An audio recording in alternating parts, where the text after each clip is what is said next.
여러분 안녕하십니까? 사이언스 투데이입니다. 잠이 보약이다라는 말이 있지만 어떻게 자느냐에 따라서 건강에 영향을 준다고 합니다. 평소에는 충분히 못 자다가 주말에만 몰아서 잘 경우에는 오히려 우울증 위험이 높아질 수 있다는 연구 결과가 나왔는데요. 충분한 수면과 규칙적인 생활 습관의 중요성을 다시 한번 느끼게 됩니다. 오늘의 주요 뉴스입니다.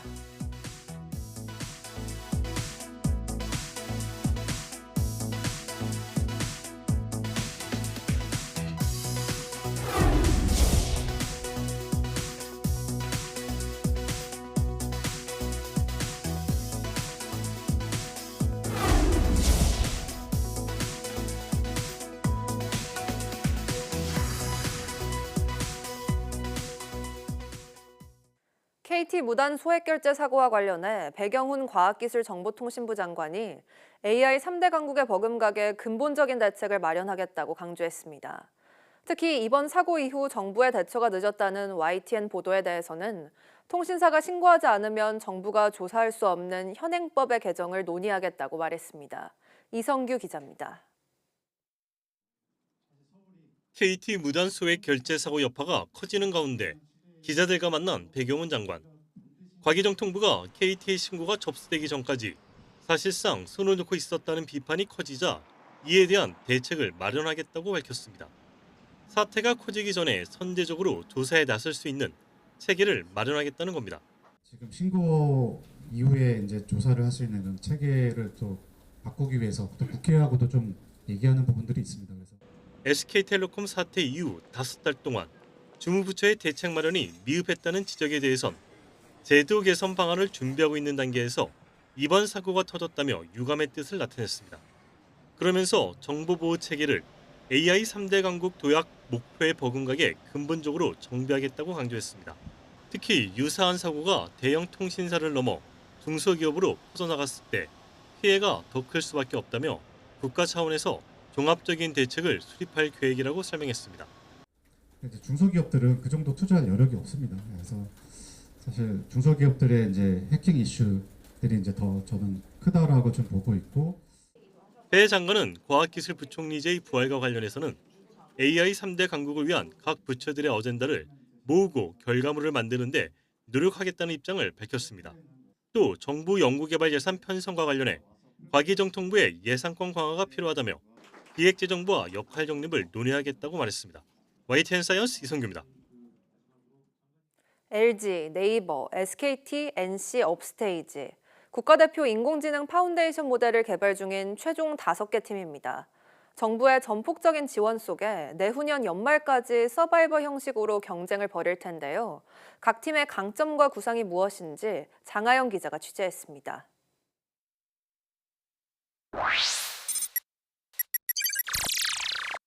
LG의 엑사원 4.0은 지난 7월 성능평가에서 세계 11위를 기록했습니다. 최신 글로벌 AI 모델의 95% 이상 성능이라는 정부 목표에 가장 가까운 기술력을 갖고 있는 만큼 목표는 국내 1등이 아닌 글로벌 톱 수준의 AI입니다. 당장 1, 2년 사이의 결과가 중요한 게 아니라 컴퓨터 안에도 들어있고 데이터로도 남겨져 있겠지만 이걸 할 수 있는 사람들이 많이 육성이 돼야 되는 부분이 있어서. 네이버는 텍스트 기반인 LLM, 대규모 언어 모델에서 출발하는 게 아니라 처음부터 텍스트와 이미지, 비디오 등 다양한 데이터를 통합해 학습하고 출력하는 옴니모달 모델을 선보일 계획입니다. 지금 제조 AI를 하려고 해도 지금 사실 학습할 데이터가 없으실 거고 만들어야 됩니다, 다. 그래서 어떤 데이터를 만들어야 파운데이션 모델의 모달리티 확장되는가에 대한 논의를 시작할 타이밍이라고 생각하고 있고요. AGI를 구성하려면 옴니 모델이 필수다. SKT의 AI 에이전트 에이닷은 2년 만에 가입자 1,000만 명을 돌파했습니다. 정부가 내건 모두의 AI라는 슬로건에 맞게 고객이 뭘 원하는지에 초점을 맞추고 있습니다. 일정뿐만 아니라 날씨나 이런 거 아침에 일어나면 바로 브리핑해주는 이런 것들이 물론 아직도 초기 맹화적인 단계지만 이런 것들이 지금 고객들에게 반응이 좋다고. NC는 게임으로 축적한 비디오, 3D 정보 처리 능력을 다른 산업 분야로 확장하겠다는 목표입니다. 게임을 넘어서서 제조와 그다음에 국방, 국토 뭐 이런 부분에서 우리가 피지컬로 갈 수 있는 전략이 글로벌하게 선점할 수 있는 분야라고 생각하고 있고요. 5개 팀 가운데 유일한 스타트업인 업스테이지는 국제적으로 기술력을 인정받은 솔라와는 완전히 다른 모델을 선보일 계획입니다. 한국 정부에서 얼마나 이 AI에 진심인가 하는 것이 투자를 받는데도 굉장히 큰 도움이 되고 있다. 정부는 2030년까지 GPU 20만 장 확보를 목표로 밝힌 가운데 5팀에 한해 학습 데이터로 공공 저작물 1,180만 건을 활용할 수 있도록 규제를 풀었습니다. YTN 장하영입니다. 경기도 교육청이 전국에서 최초로 AI가 학생들의 답안을 채점하는 시스템을 도입했습니다. 도교육청은 평가의 공정성 논란을 해소하고 교사들의 업무 부담을 크게 줄일 것으로 기대하고 있습니다. 최기성 기자입니다. 경기도 교육청이 개발해 운영에 나선 하이러닝 AI 서술 논술형 평가 시스템입니다. 이 시스템에선 학생들이 종이 답안지에 쓴 글자를 AI가 하나하나 디지털로 변환합니다. 이후 교사가 설계한 기준에 맞춰 점수를 매기고 감점 사유 같은 평가 의견을 제공합니다. 학생 피드백까지의 전 과정을 원스톱으로 제공하는 카드를 교사 한 명이 학생 답안지를 채점하는 데 몇 분에서 몇십 분까지 걸렸지만 이제는 즉시 결과를 확인할 수 있게 된 겁니다. 교사마다 다를 수 있는 주관적 평가 차이를 줄여 객관성을 확보할 수 있다는 게 도교육청 설명입니다. 현재 중학교와 고등학교 1학년 3개 과목과 초등학교 3학년에서 6학년 5개 과목을 대상으로 운영하고 있습니다. 우리가 살아온 시대하고는 완전히 다른 시대를 살아가기 때문에 이 현장의 이런 변화들을 빨리빨리 교육에서도 우리 새롭게 받아들이고. 하지만 우려의 목소리도 나옵니다. 전국 교직원 노동조합 경기지부는 AI 채점 방식 도입으로 교사의 평가 권한이 사라질 수 있다고 지적했습니다. 이에 대해 도교육청은 채점 결과를 실제 평가에 그대로 반영하진 않고 참고 자료로 쓰도록 권고하는 수준이라고 해명했습니다. 한편 도교육청은 활용 역량 강화를 위해 교원 4천여 명을 대상으로 연수를 추진한다는 방침입니다. YTN 최기성입니다. 촬영 속도가 느리거나 화질이 떨어지는 초음파 영상을 개선하는 인공지능 기술이 개발됐습니다. 포스텍 김철홍 교수, S포항병원 박덕호 교수 공동 연구팀은 디퓨전 모델로 흐린 영상을 보정하고 원시 신호의 다양한 주파수를 반영하는 딥러닝 모델로 세밀한 조직과 혈관까지 선명하게 구현했습니다. 그 결과 실제 환자 데이터를 활용한 임상 검증에서 경동맥, 갑상선, 근골격계 등 부위에서 안정적인 성능을 확인했다고 설명했습니다.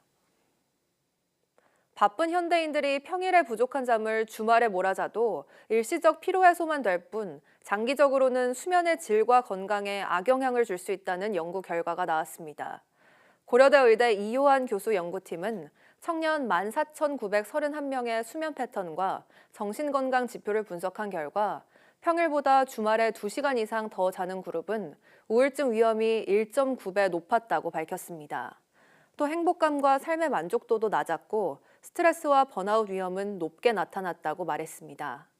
연구팀은 청년의 38.5%가 평일 평균 7시간 미만으로 수면 부족 상태였고 이들은 주말에 2시간 이상 더 자는 경향을 보였다고 설명했습니다.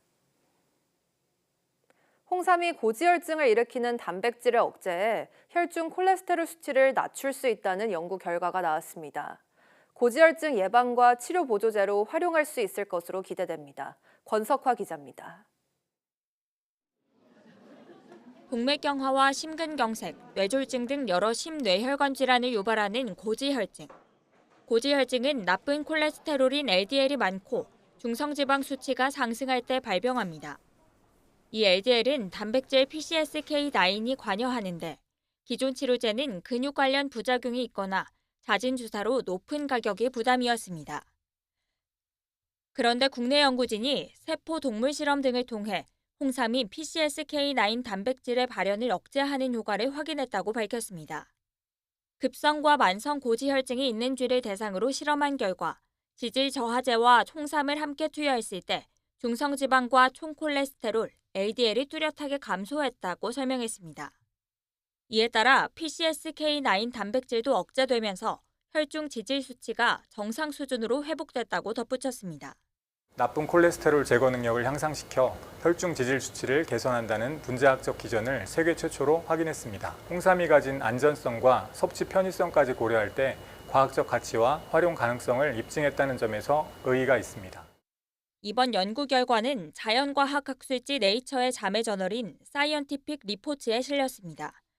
YTN 사이언스 권석화입니다. 경기도에 있는 토종닭 농장에서 발생한 조류 인플루엔자가 고병원성으로 확인돼 방역당국이 대책에 나섰습니다. 평소보다 이른 출몰에 위기경보 단계를 주의로 상향하고 주변 농장을 상대로 정밀검사에 들어갔습니다. 양일혁 기자가 보도합니다. 최근 방역당국에 폐사하는 토종닭들이 늘어난다는 신고가 접수됐습니다. 경기 파주시에 있는 토종닭 농장이었는데 정밀검사 결과 고병원성 조류 인플루엔자가 확인됐습니다. H5형 조류 인플루엔자 항원이 발견된 지 하루 만에 나온 결과입니다. 국내에 고병원성 조류 인플루엔자가 발생한 건 올가을 들어 처음입니다. 보통 10월부터 이듬해 2월 사이 동절기에 발생하는 것과 비교하면 상당히 이른 출몰입니다. 조류 인플루엔자는 닭, 오리 같은 가금류에 주로 발생하는 일종 가축 전염병으로 한번 발생하면 심각한 피해로 이어집니다. 정부는 즉시 방역관리 강화에 나섰습니다. 우선 위기경보 단계를 관심에서 주의로 상향 조정하고 발생 지자체와 인근 지자체에 가축질병방역 대책본부와 상황실을 가동합니다. 또 주변으로 전파되지 못하도록 경기도 전체 토종닭 농장과 전국의 전통시장 가금류 판매소, 관련 축산 차량에 대해 정밀검사에 들어갑니다.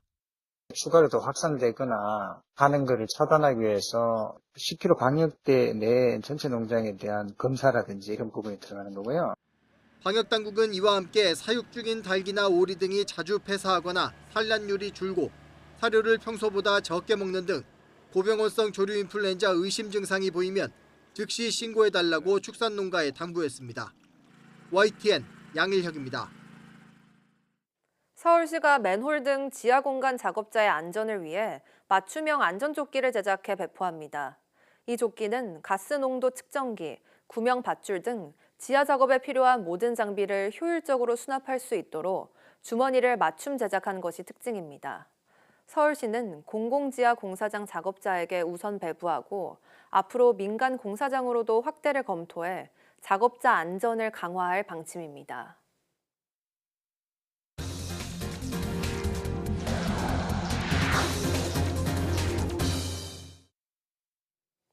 가뭄 장기화로 어려움을 겪고 있는 강원 강릉 주 상수원인 오봉저수지의 저수율이 16%를 넘겼습니다. 이번 비로 최악의 상황은 피했지만 완전한 해갈까지는 아직 갈 길이 멉니다. 김기수 기자입니다.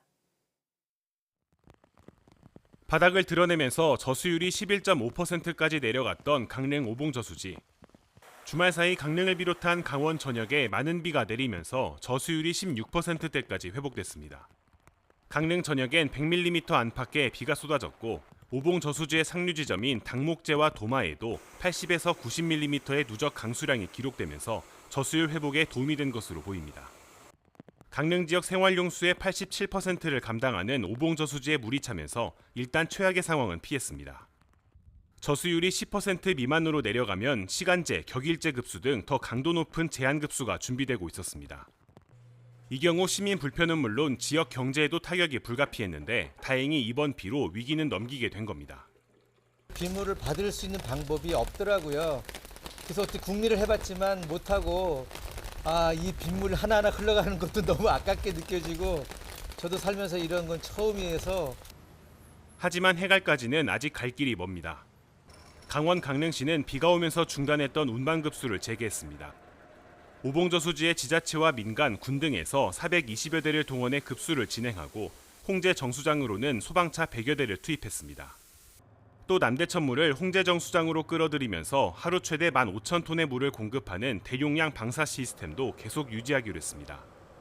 전문가들은 인위적인 물 공급만으로는 저수율 상승 등의 한계가 분명하다며 가뭄 해소를 위해선 더 많은 비가 필요하다고 강조합니다. 인공적인 물 공급을 해준다고 해도 그 한계가 반드시 발생될 수밖에 없거든요. 그래서 어쩔 수 없이 이 자연에서 내리는 이 비 강수량에 의한 물 공급이 없이는 기상청은 주중반 또 한 차례 비를 예보했는데 강릉의 가뭄 장기화 사태를 해소할 수 있을지 주목됩니다. YTN 김기수입니다. 여름이 길어지면서 전국에서 처음으로 9월 개장을 시도한 부산 해운대 해수욕장이 어제 폐장했습니다.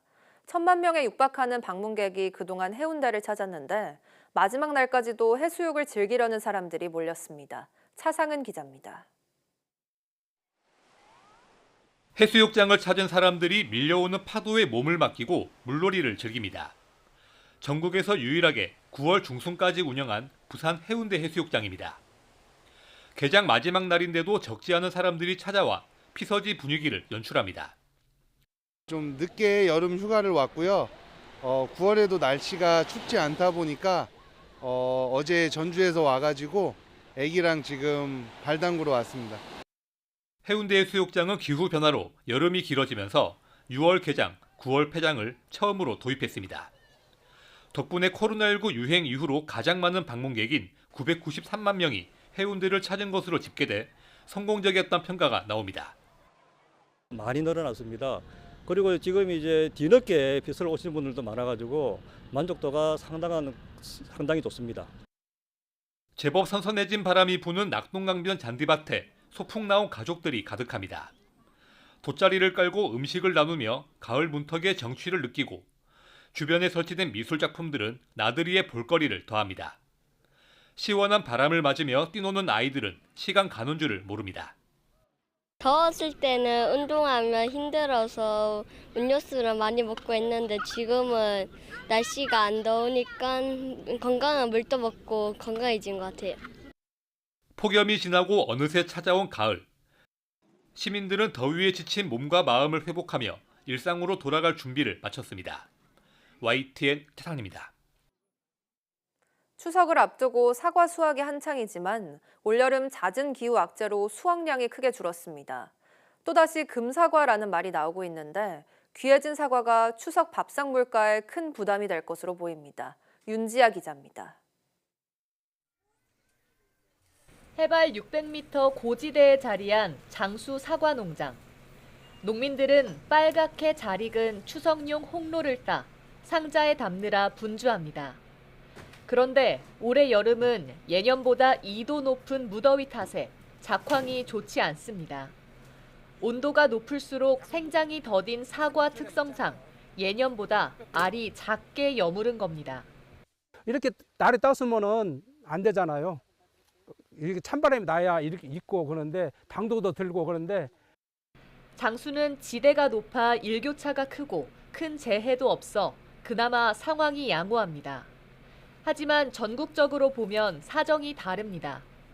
지난 봄 경북 대형 산불로 사과 과수원이 피해를 본 데다 여름 폭염과 폭우까지 겹치면서 상품성은 떨어지고 생산량도 줄어든 곳이 많습니다.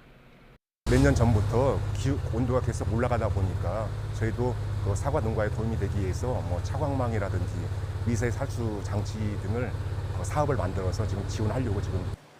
실제로 산지 평균 거래 가격은 10kg 상자 기준 7만 원대로 지난해보다 10,000원 이상 비쌉니다.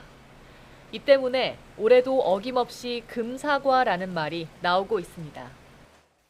각종 재해가 겹친 올해 추석 밥상에 오를 사과는 귀해지고 소비자들의 장바구니 부담은 더 커질 거로 보입니다. YTN 윤지아입니다. 추석을 3주 정도 앞두고 전통시장에서 차례상을 준비하는 가격을 조사했더니 29만 9천 원으로 집계되며 4년 만에 30만 원 아래로 떨어졌습니다. 가격이 조금 내리긴 했지만 농산물 가격에서 절반 가깝게 유통비용이 차지하는 구조에 대한 지적은 계속 이어지고 있습니다. 오동건 기자가 보도합니다.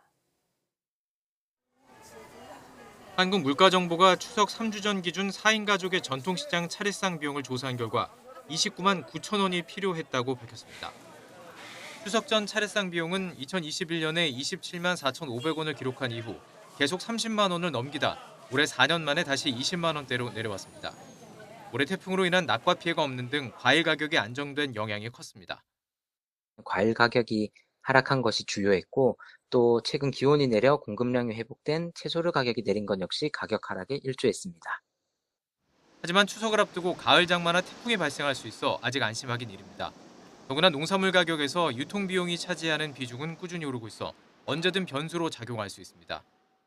농산물 유통비용률을 보면 2023년 기준 49.2%로 절반에 가까웠습니다.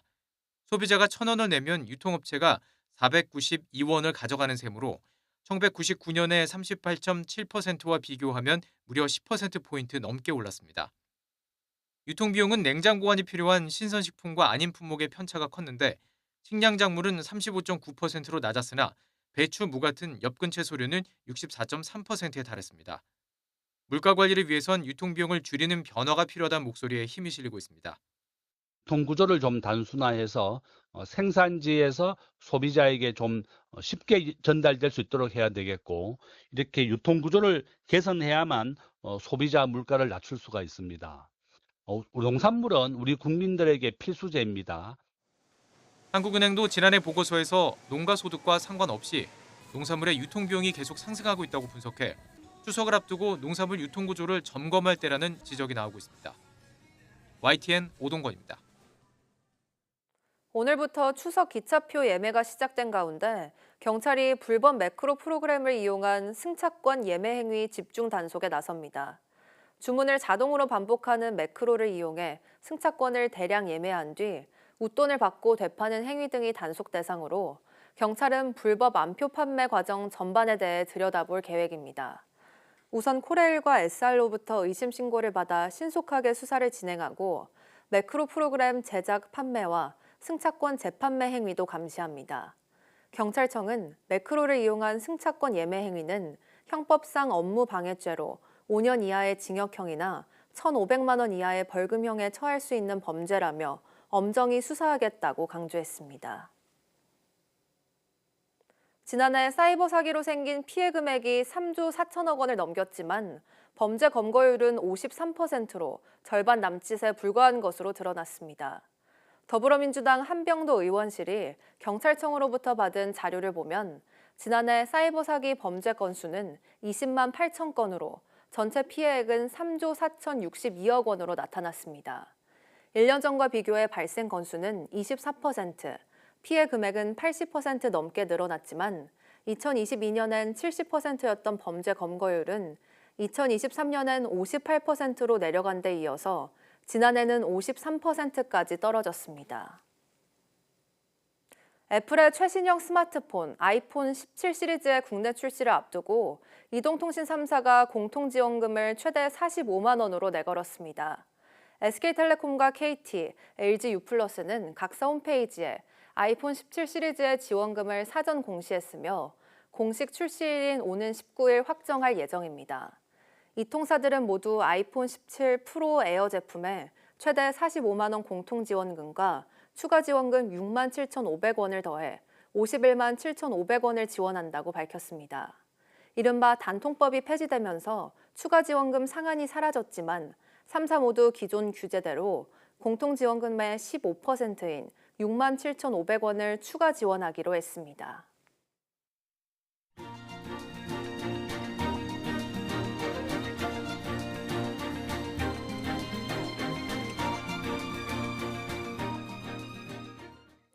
(9월 15일) 오전 사이언스 투데이 마칩니다.